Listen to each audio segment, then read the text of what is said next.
Yesu ashimwe mwene data. Reka twumve ijambo ry'Imana. Hari icyo Imana idushakaho kandi hari icyo nawe Imana igushakaho. Ubwo rero uyu munsi wa none Imana igiri impinduka izana ku buzima bwawe.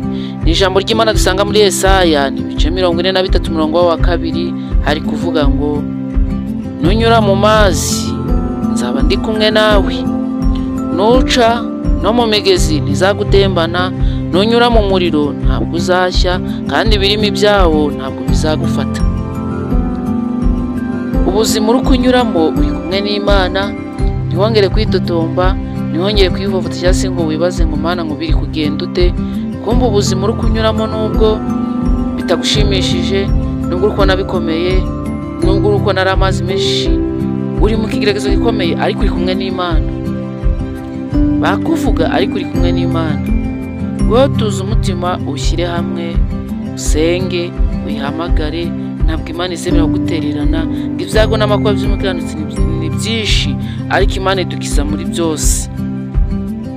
Iyo umuntu ari mu kigerageza agira ngo Imana yamusize. Iyo umuntu ari mu bibazo agira ngo Imana yamusize. Iyo uri mu muriro ukenyegezwa w'amagambo, wo kwangwa, wo kugambanirwa, wo kubura akazi cyangwa se ubucuruzi ukabona ntabwo biri kugenda neza, ibihombo ni byose, dutangira kubyita amazina tuvuga ngo runaka nabigizemo uruhari, ariko Imana ibiri kumwe nawe.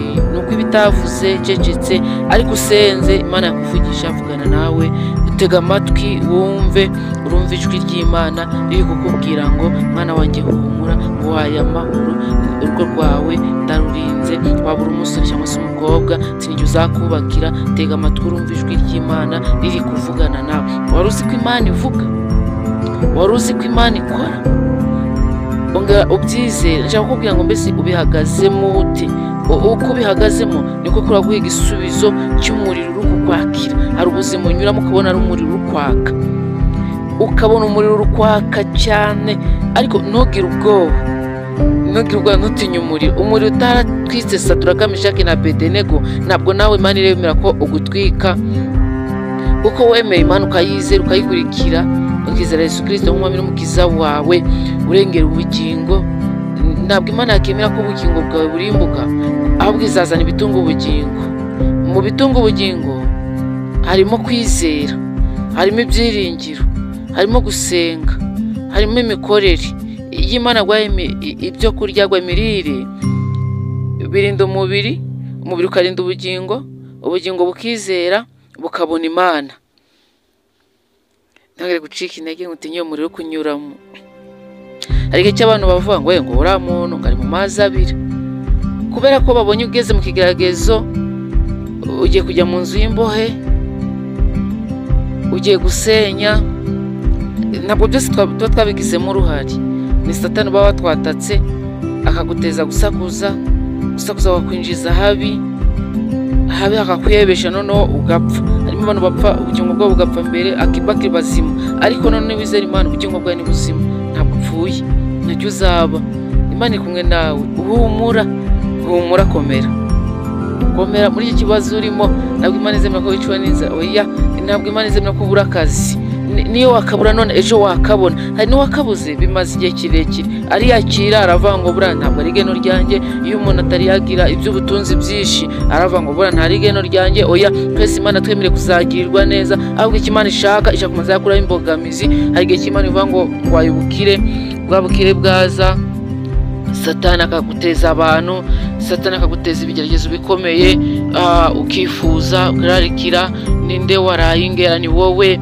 Ugasanga ubuzima bwawe ntabwo Imana iburimo, wayatsa agaciro, wagiye kurara hirya no hino, ugasanga wasohokeye mu bitagira umumaro. Ariko iyi Imana niba wemeye Imana ukayizera, ukagira ibyiringiro muri yo, izaguha ubukire, izaguha ubukungu.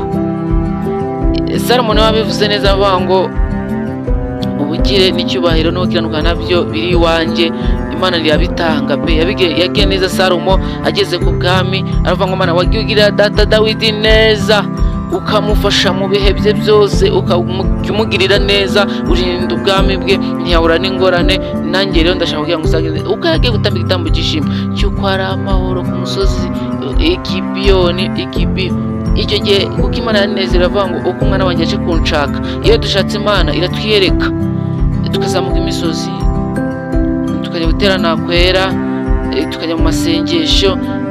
Imana iratwumva. Ahubwo tega amatwi urumva ijwi ry'Imana riri kukubwira ngo umwana wanjye humura, we kugira ubwoba, we kwiheba, nijoro uzajya uryama ndi kumwe nawe, ntutinye. Hari bidutera ubwoba, Satani akohereza ingabo nyenaka, tubyita amazina. Ibigeragezo twabigezemo tubyita amazina, ariko wowe n'iki kiragezo cyawe Imana irabizi, we kugira ubwoba. Abantu benshi bazavangura mu mazi abiri, bavuga ngo ibyo bigotezwe cyamunara. Abantu batangira babivuga ko babishaka, ariko wowe humura. Iyo twizeye, iyo twiringiye, izadutabara. Ese wowe ubihagazemo gute? Yohana Umubatiza ageze mu nzu y'imbohe yarazi ko azahita avamo. Kumbe hari igihe Imana yemeraga ko tugera mu nzu y'imbohe tugafungwa, ariko ikiragira Imana ikadutabara, ikaturengera, cyangwa se tugatabaruka. Niko Imana ikora uko ishaka. Arangije avuga, atuma intumwa ze ngo mujye kumbariza Yesu nk'uko bimeze. Abwira izo ntumwa za Yohana, avuga ngo mugende mubwire Yohana ngo ibitangaza biri gukoreka. Abantu bari kubona akazi, indwara ziri gukira, mbese nta kibazo, ubuzima burakomeje, ni amahoro. Imana irarinze igihugu, bimeze neza, aho duhahira bimeze neza, mu rugo bimeze neza, abasore n'abakobwa bimeze neza, ubuzima mbese abantu bari kunezererwa. Humura, Imana iri gukora. Yohana arangije aravuga ngo ndizeye ubwo imirimo n'ibitangazo biri gukora, kuko ni ukuvuga ngo niba atari Imana yakoresheje, ifite n'undi iri bukoreshe. Niba atari wowe uri buhe umuntu amafaranga, hari uwundi uri buyatanga. Niba atari wowe uri butanga akazi, hari uwundi uragatanga. Ahubwo Yesu ari gukora. Reka dusenge ubihagararemo neza, kugira ngo Yesu naza azasanga uri maso. Mwami Yesu, turagushimye ko turengeye, ko turwaniriye, natwe tubihagazemo neza, uzaze utubere igisubizo muri byose.